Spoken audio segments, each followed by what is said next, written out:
Life. दोस्तों, फिल्में जीवन का आईना होती हैं। फिल्मों को देख करके लोग अपने जीवन में परिवर्तन लाते हैं। फिल्मों को देख करके लोग प्रेरित होते हैं।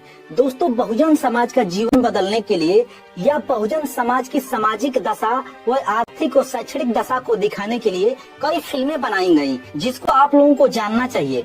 दोस्तों, आज की वीडियो में मैं 10 मूवी आप लोगों के बीच में लेकर के आया हूं, जिनको देख करके आप प्रेरित होंगे। इसमें से 7वें और 8वें नंबर की मूवी तो ऐसी मूवी है जिसने ठाकुरों के जुल्म और अत्याचार के खिलाफ बंदूक उठाने के लिए लोगों को मजबूर कर दिया था। इसलिए साथियों, वीडियो को स्किप मत कीजिएगा, वीडियो को पूरा देखिएगा। थोड़ा सा समय लगेगा, लेकिन इससे आपको अच्छी फिल्मों की जानकारी हो जाएगी जिसने बहुजनों की दशा और दिशा बदलने के लिए लोगों को प्रेरित किया। साथियों, बहुजन समाज पर जो पहली मूवी आई थी वह आजादी से पहले ही आ गई थी, 1936 ईस्वी में। उस मूवी का नाम था अछूत कन्या, जो एक लव स्टोरी मूवी थी। इसके डायरेक्टर थे हिमांशु राय, जिसको बॉम्बे टॉकीज में दिखाया गया था। दोस्तों, इस मूवी में जो लड़की थी वह अछूत जाति से थी, क्योंकि उस समय भारत का संविधान नहीं लिखा गया था। इसलिए इस देश के दलितों, शोषितों, वंचितों को अस्पृश्य और अछूत कहा जाता था। इसलिए जो उसमें की लड़की थी वह अछूत जाति से थी और जो लड़का था वो ब्राह्मण जाति से था, और दोनों का लव अफेयर था। दोनों एक दूसरे से शादी करना चाहते थे, लेकिन जो जातिवादी और मनवादी मानसिकता के लोग थे वह शूद्रों को सिर्फ भोग और विलास की वस्तु समझते थे। वहाँ पर एक अछूत लड़की से एक ब्राह्मण लड़की की शादी कैसे हो सकती थी, इस मूवी में दिखाया गया है। दोस्तों, दूसरे नंबर पर जो मूवी थी वह थी तथागत गौतम बुद्ध के ऊपर बनी थी। मूवी का नाम था अंगुलीमाल, और इस मूवी के माध्यम से पहली बार जो तथागत गौतम बुद्ध ने पंचशील और तीसरण दिया था, इस मूवी में पहली बार उसको गाया गया था कि बुद्धं शरणं गच्छामि। इसे गाने के रूप में गा करके पहली बार शुरुआत की गई थी। साथियों, बहुजन समाज पे जो तीसरी मूवी बनी थी, जो दलितों के सामाजिक, आर्थिक और शैक्षणिक विकास के उत्थान के लिए मूवी बनाई गई थी, जिसके डायरेक्टर थे राज कपूर साहब। उस फिल्म का नाम था बूट पालिश, और इस मूवी में दिखाया गया है कि जो एक बूट पालिश करने वाला होता है, जो गरीब और मजदूर होता है, वह किस तरह से अपने जीवन के लिए संघर्ष करता है और अपने बच्चों के खाने के लिए इंतजाम ढंग से नहीं कर पाता है। एक दलित, शोषित, पीड़ित, वंचित समाज की दशा और दिशा क्या होती है, इस मूवी में दिखाया गया है। दोस्तों, चौथी मूवी है सुजाता, जो एक लव स्टोरी मूवी थी। इसमें बाबा साहब अम्बेडकर के मिशन को दिखाया गया है। जो बाबा साहब अम्बेडकर चाहते थे कि जाति तोड़ो आंदोलन, और जाति तोड़ने के लिए बेटी रोटी का संबंध बनाना पड़ेगा, तो इस मूवी में दिखाया गया है।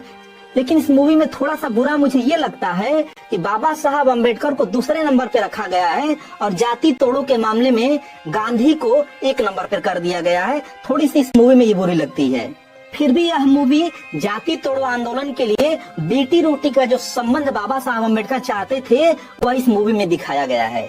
साथियों, 5वें नंबर की जो मूवी है उसका नाम है विद्या। इस मूवी में एक्टिंग देवानंद जी ने की है, और इसमें बाबा साहब अम्बेडकर का जो मिशन था, शिक्षित बनो, इसको दिखाया गया है। दोस्तों, जब देवानंद जी कॉलेज में पढ़ने जाते हैं तो लोग उनको चमार चमार कह करके अपमानित करने का काम करते हैं और जाति सूचक गालियां देते हैं, जिसके वजह से देवानंद जी की जो मानसिक स्थिति और परिस्थिति होती है, और आज के समय में भी किसी व्यक्ति को भरे कॉलेज में चमार कह करके उसको अपमानित किया जाएगा तो उसकी मेंटल स्थिति कैसी हो जाएगी, उसको इस मूवी में दिखाया गया है। और देवानंद जी ने शिक्षा ग्रहण करके सामाजिक दशा और दिशा को बदलने का प्रयास किया है। इस मूवी को देखने के बाद यह प्रेरणा मिलती है कि किस तरीके से अपने जीवन में आप शिक्षा के माध्यम से संघर्ष कर सकते हैं। साथियों, 6वें नंबर की जो मूवी है उस मूवी का नाम है नीचा नगर। दोस्तों, इस मूवी ने सारे रिकॉर्ड तोड़ दिए थे, और यह मूवी ऐसी मूवी थी जिसको इंटरनेशनल अवार्ड मिला। दोस्तों, इसके डायरेक्टर थे चेतन आनंद जी। दोस्तों, इस मूवी में दिखाया गया है कि जो गांव की बस्तियां होती हैं वो 2 तरह की होती हैं। एक जो नीची जाति के लोगों की बस्तियां होती हैं वो गांव से दूर होती है, दूसरे तरफ होती हैं, और बड़ी जाति के लोगों की बस्ती अलग होती है। और इस मूवी में यही दिखाया गया है कि जो बहुजन समाज की बस्ती है और जो ठाकुर और ब्राह्मणों की बस्ती है, दोनों के बीच में संघर्ष होता है, और इस संघर्ष में दलित समाज के लोग विजयी हो जाते हैं, जीत जाते हैं। इस मूवी को देखने के बाद संघर्ष करने की प्रेरणा पैदा होती है। साथियों, मैंने वीडियो की शुरुआत में ही कहा था कि 7वें और 8वें नंबर की जो मूवी है, इस मूवी में ठाकुरों के अत्याचार और अन्याय के खिलाफ मजबूरी में बंदूक उठाना पड़ता है। तो दोस्तों, जो 7वें नंबर की मूवी है उसका नाम है गुलामी, जिसके डायरेक्टर थे जेपी दत्ता जी। दोस्तों इस मूवी में दलितों की पूरी स्थिति को दिखाया गया है कि किस तरीके से कुएं पे पानी भरने पर रोक लगाया गया था, मंदिर प्रवेश पर रोक लगाया गया था, यहाँ तक कि शादी और विवाह में घोड़ियों पर चढ़ने नहीं दिया जाता है।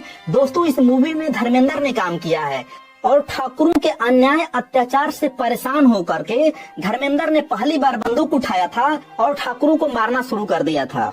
दोस्तों जब इस मूवी में धर्मेंद्र ने पहली बार बंदूक उठाई थी तो जो लोग मूवी देखने जाते थे हाल तालियों से गूंज जाता था। साथियों 8वें नंबर की जो मूवी है यह एक रियल घटना पर आधारित है। इस मूवी का नाम है बैटिड क्वीन, जो फूलन देवी के जीवन संघर्ष को दिखाया गया है। दोस्तों ठाकुरों ने उनके साथ अन्याय अत्याचार और सामूहिक रूप से बलात्कार किया था, जिससे उनको कानून से न्याय नहीं मिलता है। उसके बाद वह डाकू बन जाती हैं। डाकू बनने के बाद उन 22 ठाकुरों को इकट्ठा करके एक लाइन में खड़ा करा करके गोली मार दी थी। यह एक रियल घटना है, जिसके बाद वो अपने आप को पुलिस के हवाले कर देती हैं और जेल से बाहर आती हैं तो वह सांसद चुनी जाती हैं। साथियों 9वें नंबर पर है लगान। लगान मूवी ज्यादातर लोग देखे होंगे। दोस्तों यह मूवी सामाजिक भेदभाव को दिखाता है। दोस्तों इस मूवी में काम किया है आमिर खान ने और इस मूवी का एक कैरेक्टर था कचरा नाम से, जिसको कि विजय ने किया है। दोस्तों इस मूवी में अंग्रेजों के द्वारा आमिर खान से कहा जाता है तुम अगर हमारे साथ मैच खेलोगे, मैच जीत जाओगे तो हम तुम्हारा लगान हमेशा के लिए माफ कर देंगे। जिसके बाद आमिर खान क्रिकेट की टीम बनाने लगते हैं, लेकिन उनके पास सिर्फ 10 खिलाड़ी रहते हैं, 11वां खिलाड़ी उनके पास नहीं होता है, जिसमें कचरा का रोल करने वाले विजय जी मिलते हैं, जो हाथ से अपंग होते हैं लेकिन वो अछूत जाति से रहते हैं, कोई उनको छूता नहीं है। तब आमिर खान उनको साथ लाते हैं, खुद छूते हैं और भेदभाव को मिटाने का काम करते हैं और कचरा के वजह से इस मैच को आमिर खान जीत जाते हैं, जिसके वजह से भारतवासियों पर जो लगान लगता है उसे माफ कर दिया जाता है। तो दोस्तों यह मूवी सामाजिक प्रेरणा देती है। साथियों अगली मूवी है 10वें नंबर की जो मूवी है वो है आरक्षण, जिसमें कि अमिताभ बच्चन, सैफ अली खान और दीपिका पादुकोण ने अभिनय किया है। दोस्तों इस मूवी में अमिताभ बच्चन जी एक सवर्ण समाज के प्रिंसिपल रहते हैं, जिनका स्वभाव अच्छा होता है, लेकिन वहीं इस मूवी में सैफ अली खान जी ने दलित स्टूडेंट का रोल किया है और उन्होंने अपने चरित्र को, अपने कैरेक्टर को बहुत ही बेहतरीन तरीके से पेश किया है। और इस फिल्म में सैफ अली खान जी ने यह दिखाया है कि किस तरीके से इस देश के दलितों, पिछड़ों, शोषितों, वंचितों को आरक्षण की जरूरत है। बिना आरक्षण के इस देश का दलित, शोषित, वंचित समाज और पिछड़ जाएगा, क्योंकि उसको संसाधनों की कमी है। आरक्षण सामाजिक आधार पर मिलना चाहिए, ना कि आर्थिक आधार पर मिलना चाहिए। इस मूवी को देखने के बाद अच्छों का दिमाग खुल जाएगा। तो साथियों यह थी बहुजन समाज को प्रेरित करने वाली 10 फिल्में। दोस्तों आज की यह